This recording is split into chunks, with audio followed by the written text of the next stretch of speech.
99% of the advice out there on how to speak to people is trash, not gonna lie. It's either super vague, like, oh, just speak to more people.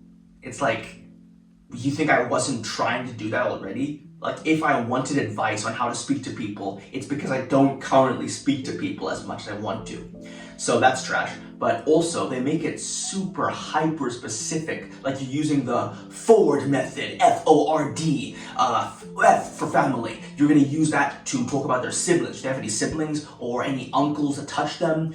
O, you're gonna use that for occupation. Do they work a job that they hate? Do they have a degree? Do they go to law school? R, it's like, bro, you're never going to remember to use all of this information in an actual conversation. You're just not going to. That's why my method that I'm going to tell you in this video is so better, because it's so much easier. Literally, you can implement it tomorrow, and it's actually sustainable. It's not something you need to constantly worry about, think about, but it gives you something to work on, to practice. Like, I used this method on these two girls at the museum a while back, and it was an amazing interaction with them. They were great.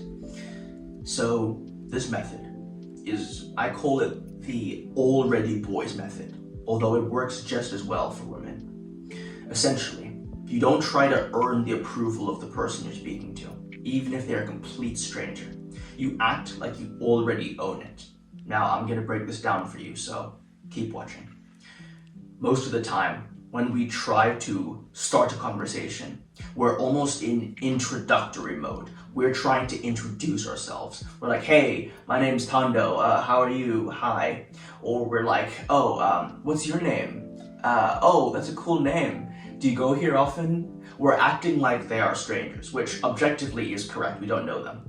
But the best way, like this method my friend taught me, I've seen so many charismatic guys use it, my social life has exploded since I used it.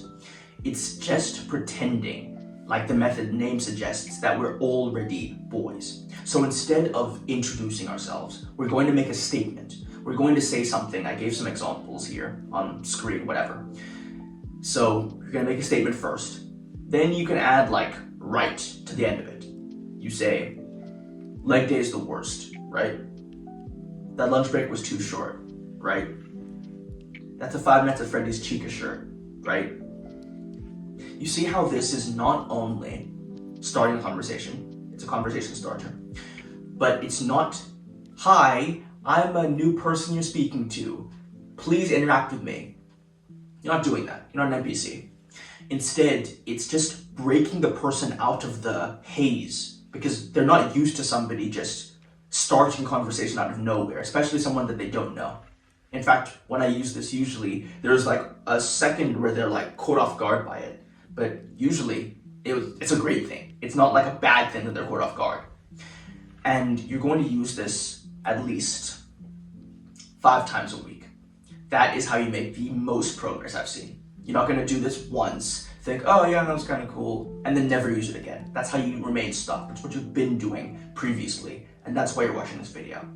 So you're going to do this 5 times a week for every total stranger that you meet.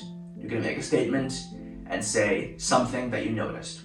Now, the key factor in this is something I call authentic inquiry. We're not just going to randomly point out something we actually don't care about. That's super inauthentic, and usually it just doesn't go anywhere in my experience. It needs to be something you genuinely care about. If I did see somebody with a 5 Nights at Freddy's Chica shirt, I would point that out because I do think that would be a fun conversation. So just remember that, authentic inquiry. And if you want the full guide to this and how to progress the conversation even further to build up your social friend group, then in the description down below, the full Introvert's Guide and Shy Guy Society is just waiting for you. So check it out. So now you have a method you can use every day, because the beauty of this is it's not the forward method. It's not eye, mouth, eye, across, diagonal. Like, it's not something admittedly pretty gay. It's just interacting with your fellow human beings. And I gave you these examples, but I did not want to just have you copy and paste them into your mind and then regurgitate them out the next time you're interacting with somebody. You need to use your own brain to come up with the statement in the moment. Because, once again, if you just copy, not only are you being fake, but people can tell. Like, we really underestimate how easy it is for people to tell that we're lying. Especially when we're lying with the agenda of getting the other person to like us. It's like a sixth sense, especially women absolutely have this. You cannot convince me otherwise. So, in conclusion, use this, the already boys method, as well as couple it with authentic inquiry to make your conversations 10 times better. So, I hope you found this helpful. Oh, I know you did. And remember, take action, learn from failure. See ya.